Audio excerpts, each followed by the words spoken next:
Assalamualaikum warahmatullahi wabarakatuh.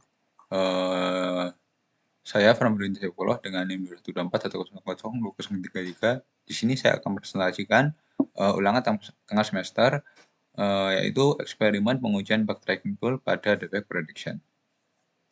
Kalau begitu yang awal-awal adalah saya akan menjelaskan referensi yang saya gunakan dalam ujian kali ini, yaitu yang pertama adalah referensi yang saya gunakan adalah software defect prediction with code analyzer,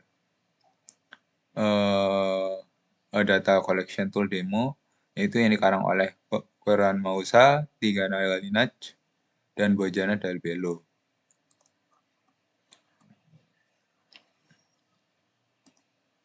Nah, ini adalah papernya.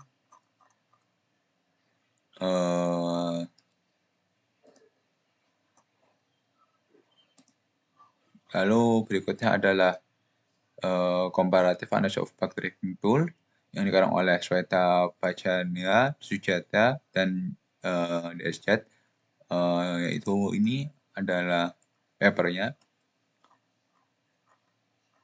Lalu paper berikutnya adalah karangan Hui Wang, yaitu Software Defect Classification Prediction Based on Mining Software Depository. Ini merupakan papernya.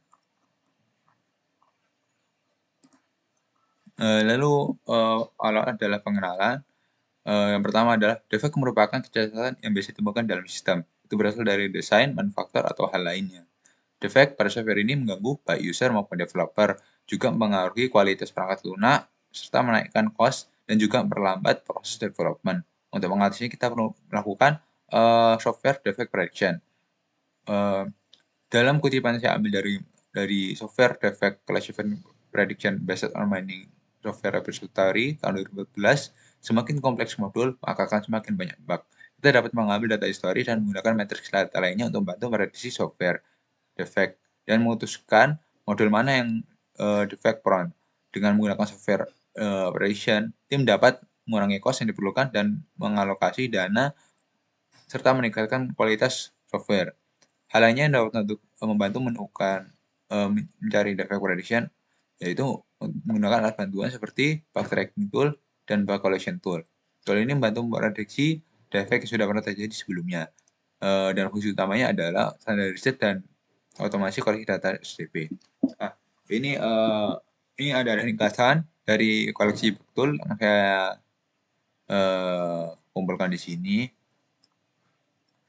Pertama adalah Bugzilla. Bugzilla adalah alat yang digunakan oleh browser project Mozilla yang ketika itu membutuhkan bug tracking. Alat ini bersifat open source dan memiliki fitur komunitas untuk para programmer sehingga bisa saling membantu. Bugzilla ini sangat terkenal sebagai alat bug tracking yang sangat lengkap. Fiturnya diantaranya adalah user dapat menemukan bug baru serta mengeditnya dan track bug yang ada dan lalu menyalin bug.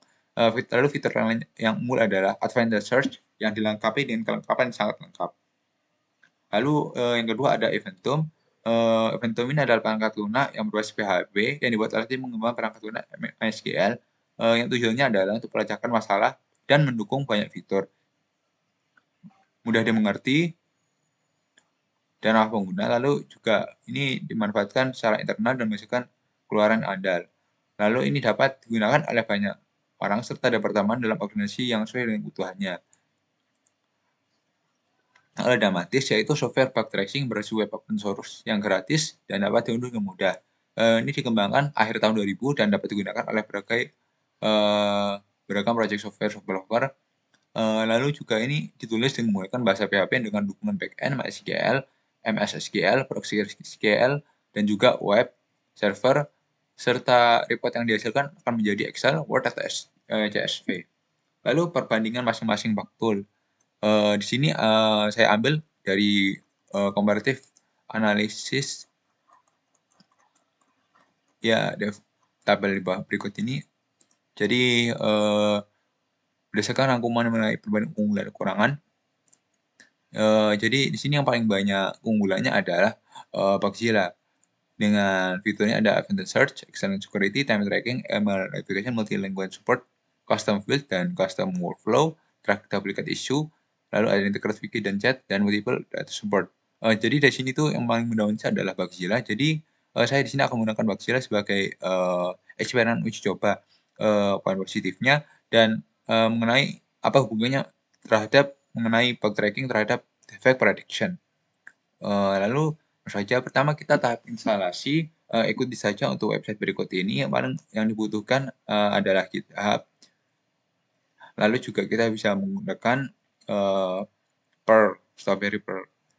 Lalu, setelah kita, tahap di atas bisa mengunduh, Bugzilla itu sendiri yang tersedia dalam beberapa bahasa.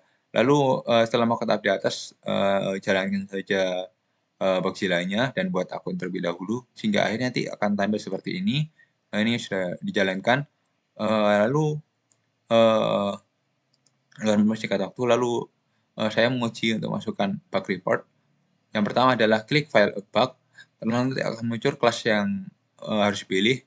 Lalu pertama-tama misal dipilih unclassified, lalu selanjutnya adalah word control misal, lalu maka akan tampilan, seperti bagian ini bisa diisi, lalu isi aja yang terutama yang ada bintang ini karena harus diisi, lalu, terus yang lainnya bisa dikosongin, langsung bisa tambahkan summary-nya, coba logging, lalu misal muncul, langsung aja nanti di-submit, habis di-submit itu misal kita ingin tampilkan, advance-nya bisa seperti ini, lalu isi aja, lalu di-submit, setelah di-submit nanti akan, muncul ini angka 1, artinya kita sudah membuat, bug report 1. Lalu kita bisa jawab pintasannya itu, bug report tulis 10 meter, kayak yang baru up to date tuh, yang baru dilaporkan, bug baru. Lalu akan tampilan bug list yang ada, ini bug-bug baru karena bug reported bukan bug changed. Di sini bug-bug baru, lalu kita bisa pencet yang paling atas, maka akan tampilan seperti ini. Ini adalah bug yang dibuat, oleh usernya yaitu Harry Sarson. Lalu di pojok kita bisa menemukan, coba geser aja ke bawah, nanti akan menunjukkan beberapa fitur kayak format formatting, XML, dan coolant. Seperti ini ada coolant-nya, fitur coolant-nya. Lalu untuk mengedit bug yang kita submit di awal, kita bisa kembali ke menu awal, lalu pilih menu di bawah. Ini yang tadi menu awal, terus kita lihat di bawah. Lalu open bug reported by me.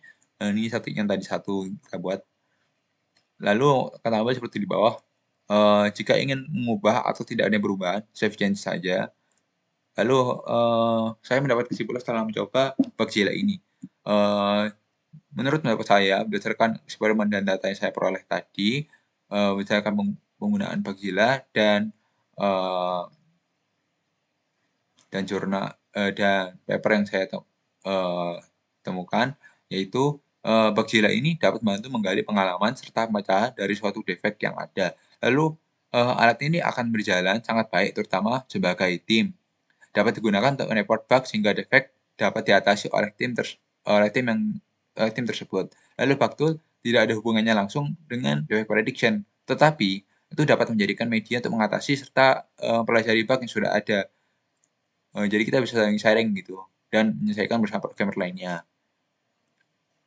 Jadi, efeknya kayak secara tidak langsung, tidak langsung kayak prediksi, membuat prediksi, kayak scan, prediksi dan selesai itu enggak, tapi kayak kita, mempelajari dari pengalaman sebelumnya lalu menganalisis dan itu menjadikan defect prediction. Ya, itu mungkin sekian dari saya. Mohon maaf jika ada salah kata. Saya akhiri. Wassalamualaikum warahmatullahi wabarakatuh.